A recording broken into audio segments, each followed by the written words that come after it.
Welcome to the Industrial Talk Podcast with Scott MacKenzie. Scott is a passionate industry professional dedicated to transferring cutting-edge, industry-focused innovations and trends while highlighting the men and women who keep the world moving.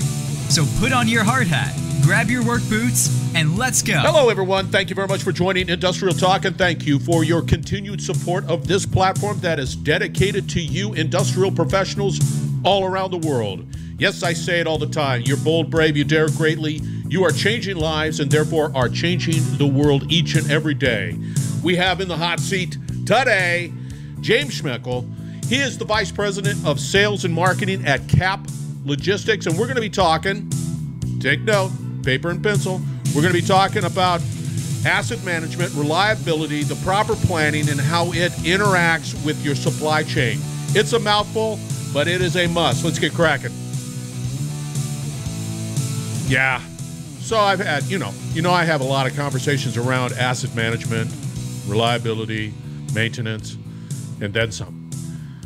But this is an interesting avenue that must be a part of your conversation, of course, and that is how do we integrate this uptime and these solutions to improve your reliability and avoid those downtimes. But if those downtimes do come, which they do, we're humans, but when they do, you want to get back up and running as quickly as you possibly can. These are the strategies that you need to have in your back pocket. Now, I'm not saying that you do not plan, because planning is so vitally important that you don't install those assets so where they have the best opportunity to succeed. I'm not saying that. You got to do that. Sometimes things just happen. But you want to be able to up your logistics, your supply chain game, so that you are covered throughout all aspects of that PF curve. That's what James is talking about. Before we get into that conversation, I want to be able to just put a plug in, call to action. If you have a podcast, if you have technology, if you have something that you need to say and you need to amplify it, Industrial Talk is here for you. You want to put it out on Industrial Talk. It is a platform. And the listeners and the supporters are industrial. They are all in. They're into the manufacturing, oil and gas, mining, logistics, of course, and everything else in between. Technology, it's all there. You want to amplify your message? You have a podcast? Stick it on Industrial Talk, and let's help you be successful. That's what Industrial Talk is all about. We're all about education, collaboration, and, of course, innovation each and every day. Let's get on with the conversation. James Mickle. His stat card out on LinkedIn is impressive. Let's just say that. Vice President of Sales and Marketing, CAP Logistics, great company, great people. Let's get cracking. James, welcome to Industrial Talk. How are you doing today? Fantastic, Scott. Great to be on site with you here. What's the weather like in Colorado? Are you in Colorado?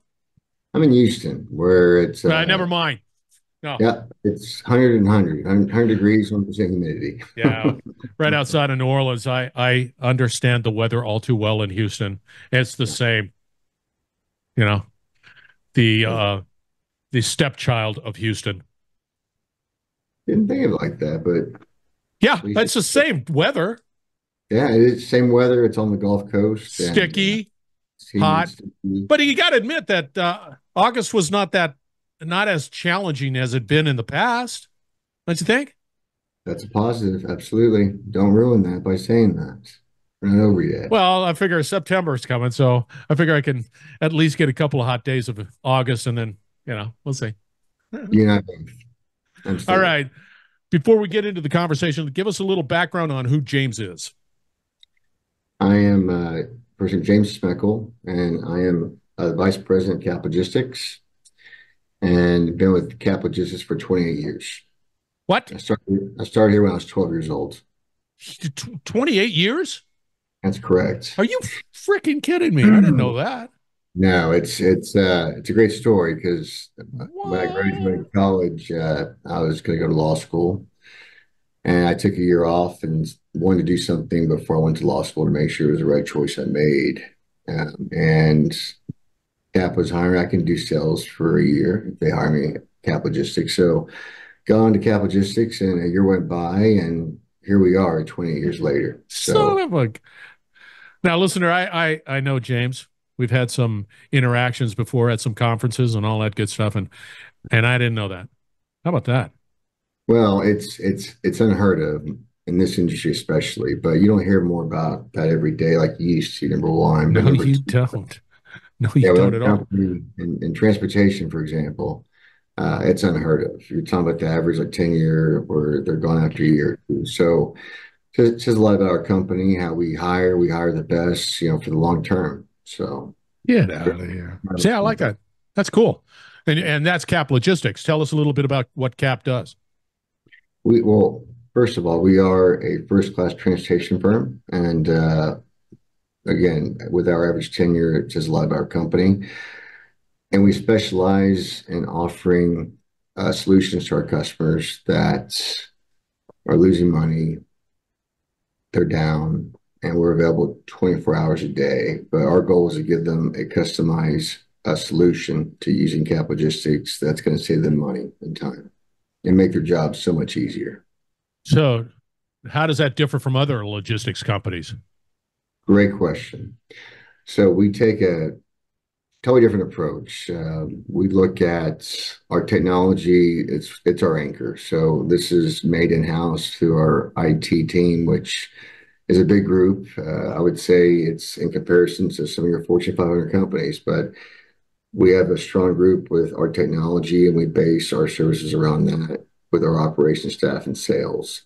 And it's all about understanding our customers. We want to be a employee at our client's office or office down the hall, where we know what's going on with that company. We know what their product is. We know what the applications are. We know why they are the best at what they do, or help them in that aspect as well. But whenever we're doing business with our clientele, we understand that when we leave that dock, we are actually part of that company, and having that attitude in mind. And yes, it's impossible to know everything about a company, to be an employee there when you work for Cap. But if you have that mentality and understanding of it, it's excellent, because we do a lot of research, and having the research up front impresses our clientele. See, So, that's interesting because you sort of talk a little bit about logistics as a service. You know, they have software as a service.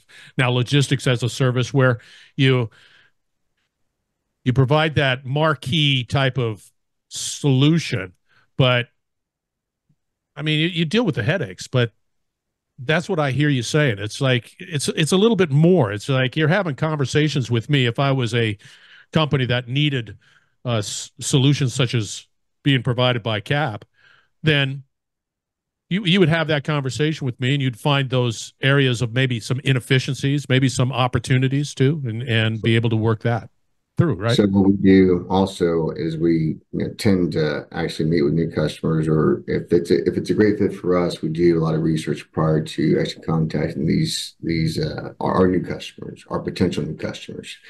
Doing that research and asking the questions that we ask really impresses them, and we don't tend to offer a meeting or a solution until after maybe two meetings of just answering questions. And that says a lot about who we are, because on that first meeting, most salespeople want to ask for the business on that first meeting. We Yeah. don't. Our goal is to learn about the company, know their pain points, understand how we can fit. And maybe it's not a good fit, and we'll be honest with them. But what's really important is, for our clientele, we have hub groups. So hub groups are assigned to these accounts, to get to understand their business, as we're talking about with that mentality, and to give them that personal service where they can know by name, Josh or Jim, how's it going? How's shipment going here? So over handling this account for 5 years, 10 years, 20 years, you get to know the ins and outs about the company. At times, you know more than the clientele itself. Uh, So by handling that account every day, and talking to various people in all sorts of areas of the country, international, worldwide, again, it's a great learning experience for our ops people. yeah, and it seems, I mean, it's critical to let's say I was a some sort of industry, and it would be critical to my business, and critical in many ways outside of the fact that I don't want headaches. I want whatever product that I need delivered or received in a timely manner, because I don't want to be down.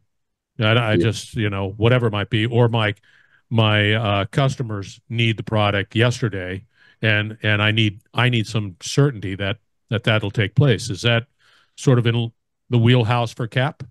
absolutely. We are here to make you look good. We are here to make your life easier. We offer also the value adds of free training on Incoterms, HTS codes, on these podcasts, for example. I Yeah. mean, we're trying to be different in every way, and we're pushing the envelope. So when you're an employee at CAP and you have people that have been here forever because they love their jobs, because we treat our employees very well. So when you get up in the morning, and we're doing cool things that no one has done before in this industry. So we're always trying to push the envelope.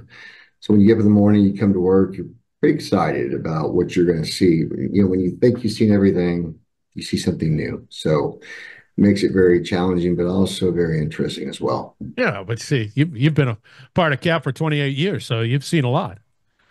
Quite a bit. And again, just not seeing it all, you think you've seen it all. Yeah. You see something you haven't seen before. So But still that's my industry today. Industry today is very dynamic. Things are changing rapidly.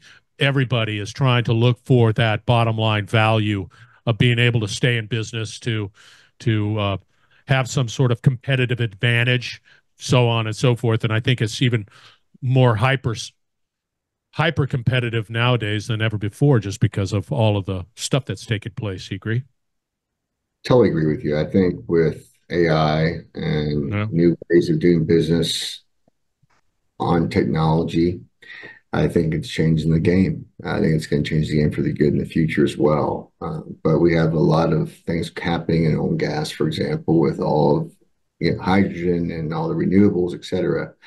So trying to keep up pace with that, because that's coming very fast, very quick, and we'll be attending the actual large conference. It's the outage conference for outages, and it's in Calgary. Pretty much you'll have the experts there from all over the world that know their business in and out on best practices on uptime, best practices on maintenance, best practices on everything you can think of to not be down. So we'll be a part of that. I'll be a actual speaker at the conference, and looking forward to meeting everybody there to learn and kind of share the same experiences for us to get better and offer this to our clientele. Yeah. So this conference is focused on shutdowns, turnarounds, outages, whatever. Um, Correct. what topic are you talking on? Talking on actually downtime and also reliability, which we'll go over today as well. Well, talk to us. That's a segue into that conversation. So tell us a little bit about that subject that you're going to be chirping on at that event. Sure. Well, it's going to be on the outages and having a plan, and we'll go over that later. I don't want to spoil much for the conference, but as of late, we're always trying to learn new ways and hear what people are doing to help on the reliability factor to keep them up and running. And this topic we'll be talking about today is about unplanned outages and how you can maximize your time on planned outages to help that spend or help with the unplanned outages not occurring. So by spending more time during the plant outages on those assets that are very important to the plant or refinery, doing the work up front there on the monitoring, on the condition that it's in to track it, can be done during the plant outage to keep you where you're up and running and not down on an unplanned outage. We'll talk more about that. And half of that is on reliability, half of that is on how you measure each unit. So we'll go through that. So the use case, the scenario that I want to highlight is that I have a planned outage. So whatever that might be, I'm doing a lot of work up front. I'm making sure that I have this part, this kitted, this thing, and doing everything that I possibly can up front and have it there when I need it to be there, not something before or after, but right at the right time. And a part of that too is with that outage, I'm going to also look at other pieces of equipment that might not be a part of the overall scope of the outage, but I'm going to look at that equipment as well. And then I'm going to assess the health of it. I should have some idea, but maybe I should do a little bit more in-depth um, assessment of those assets. It's probably at that time when maybe, just maybe, there might be a situation where that asset is beginning to show some signs of degradation. Correct. That to me would be where Cap would shine, well, wouldn't you? Absolutely. Because if we know kind of what's going to be happening at a time, more notice helps us out quite a bit. And if we get the heads up that, hey, we need to change this out in the next 2 or 3 months, that'll help us get a plan together, whether it's coming from overseas or cross country, whatever it might be. But I think the underlying factor on this is also when there are unplanned outages, why are unplanned outages occurring right now? It could be for a variety of different factors, but it's all about their plan and reliability. I think 2/3, I believe, of most industrial companies out there experience unplanned outages every month, which is Whoa. You just sort of chirped out a stat. 2/3 of companies experience some sort of an outage? 2/3 of industrial Uh-huh. companies incur a unplanned outage every month. Shut the front door. Yeah, once a month on average, and the average on that could cost $125,000 per hour. It could be a lot more. It could be a lot less. Some recent examples of this that we just experienced is, for example, unplanned outage on a well. It's an upstream company based in Texas, and they had a well that was down. And I'm going from hours into minutes here because I think doing that kind of helps translate what or how important or how critical or how mind-blowing this is you're talking about losing $20,000 per minute on a well being down. No way. 20 grand. $20,000 well being per minute. Per minute. Okay. That was shocking to me. I've never seen an amount that large, but and then we there was a customer that was down on the pulp and paper side, one engine, and a very large company where they have all the paper mills throughout the South, and one engine at one of the biggest Yeah. plants was controlling everything, and it went down. And when that occurred, they were not losing as much as the oil and gas company, but it really falls in line that not having that reliability structure in place for your assets that could cause the unplanned outages. And most of these companies are using actually where it's all reactive or it's run to fail. When using that, your unplanned outages percentage goes up. And I think that's the biggest thing that we're seeing is there's still a lot of companies out there using that run to fail type of maintenance to use for their plants refineries, which means they're going to have 80% more of the unplanned outages. So on reliability, just kind of stay on track here, I think it all depends based on your reliability structure and your plan. Yeah. Half of the industrial oil and gas out there use a time-based type of method where they can basically monitor time pace, and then a third of the customers probably use the actual where they can try to predict the maintenance Yeah. by the current how it's operating, if it's operating to full max, not operating correctly, etc. And then 21% or so, give or take, still use the run to fail, which is amazing to me. So when you use that strategy, it raises your chances of unplanned outages. Yeah, but you hope that these companies do a little analysis on their asset base and saying, okay, this motor is more important than that motor. We're going to deploy some reliability strategies around this more important motor versus this motor and be able to manage it that way. We're going to put a device out on there, or we're going to put some, we're going to go visit it once a week or whatever it might be and do some analysis on those assets. You would think that that would be the case, especially today. Come on. It's not as if it's not voodoo science here. I mean, it makes sense. It's all about having a plan. Yeah. and you'll hear that from me on every podcast on any speeds. It's all about planning. Having a plan in place will help with not having a plan outage, just having a great planned outage as much as you can.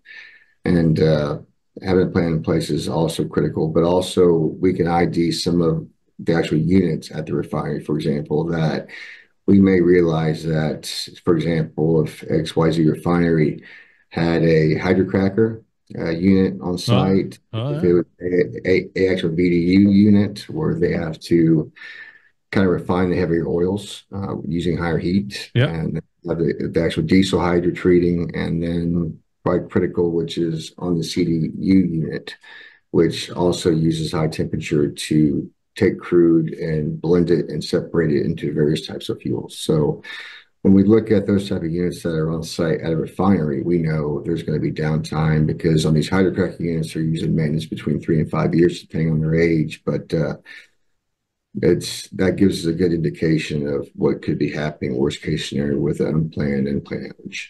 So here's a scenario.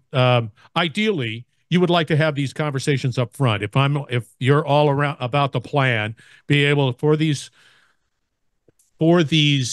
shutdowns, turnarounds, whatever outages, you would like to be a part of the conversation and be able to plan the logistics, the supply chain component associated with that. Let's just sort of go more macro. Yeah, But absolutely. in the scenario where it's 20 grand a minute, it's just easy for me if it's my money and my financial hit to just call Cap and say, go over here, grab it, bring it out to Timbuktu, and we'll have a team of individuals to install it as fast as you possibly can manage. Correct. And all that is calling, texting, email, over communicating via the phone, knowing who's involved. And again, it's that first meeting where we have a pre-outage meeting, which we'll probably stop that process there. But having the right people involved in that meeting, especially when you're going to monitor the units, that maintenance engineer has to make sure that he understands on site what are the key units that are so important and so Yeah. critical to this refinery. That's number one. That's the most important thing. Yeah. And what I've been saying, but talking to our clients as we're talking about AI and just like technology coming up, by having a actual technique and process of on the testing and the measurement of the unit or the asset, will go far beyond. And it has been factually proven that if you do this, it will create your chances of unplanned outage by half.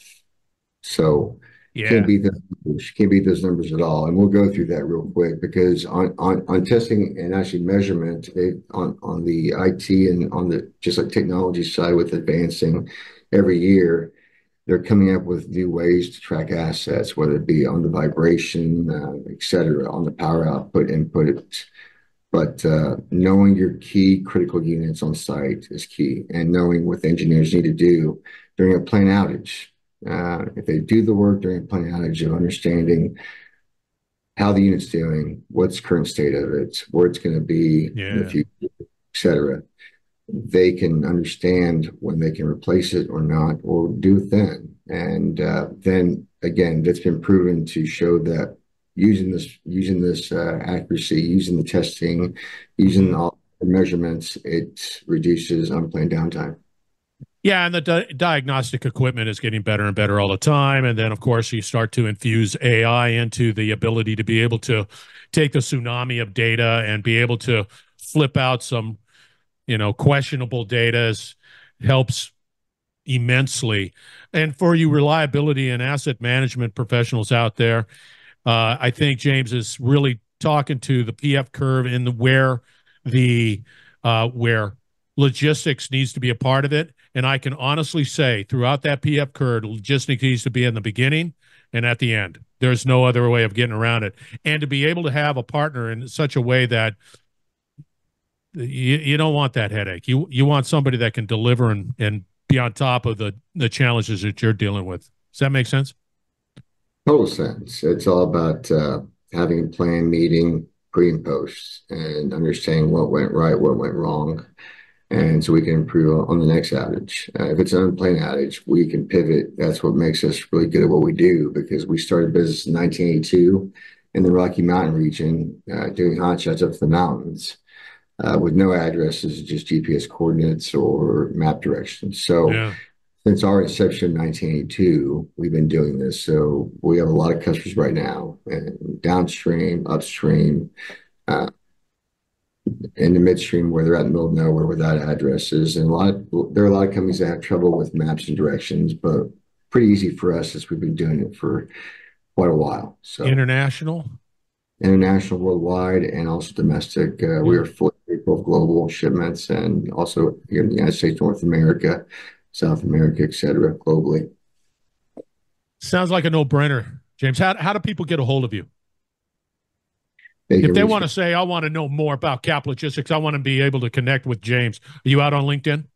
I'm on LinkedIn. Please ask any questions. I'm here to offer any services, and it doesn't have to be where we're handling your freight. It can be any questions that's based on this podcast. So Yeah, okay. anything that you're able to ask me and ask for my help, I can learn and offer that help for you. And that's what we do. We like to help customers and people that can help us with knowledge of how we can pass on best practices to our customers. And There it that's is, what man. yeah.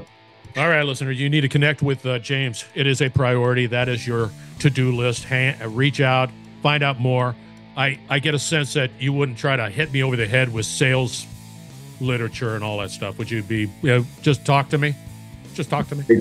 Just talk to you, because we look at ourselves as not salespeople or a actual company based on sales, but we are more, because we're taking this approach of trying to know the internal aspects of all of our clientele, especially something like this, knowing what each unit does at each refinery, Yeah.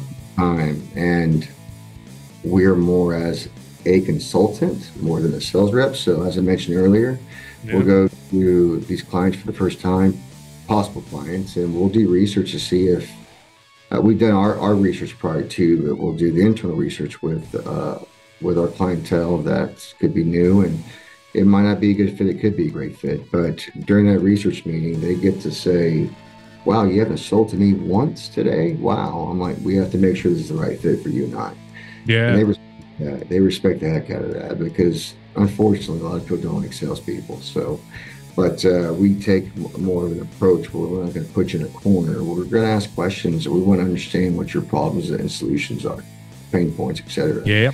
And then if there's anything I can learn from you or for anyone on this that's listening to this through LinkedIn, I'd be happy to give you a call back and hear it and talk about it. So love talking about this type of stuff. I like it. I like it. It's a noisy world out there. I need some clarity. I need some insights. I need trusted individuals that can handle something that's pretty complex. Not easy, but be able to take that headache off my plate. Let's put it that way. All right, listeners, we're going to wrap it up on the other side. We're going to have all the contact information for James out on Industrial Talk. Reach out. That's your call to action. All right.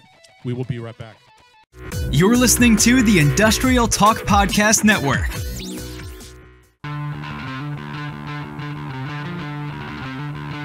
Yeah, that's James. Here's your call to action. 1, you need to reach out to him. Go out to Industrial Talk. Find his link to his LinkedIn stat card. Connect with him. Have a conversation. You will not be disappointed. That's 1.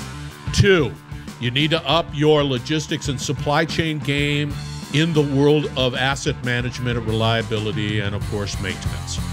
You need trusted Sherpas to be able to help you along with that journey to ensure that you are up and running, and then when those times do come, that you get up and running as fast as you possibly can.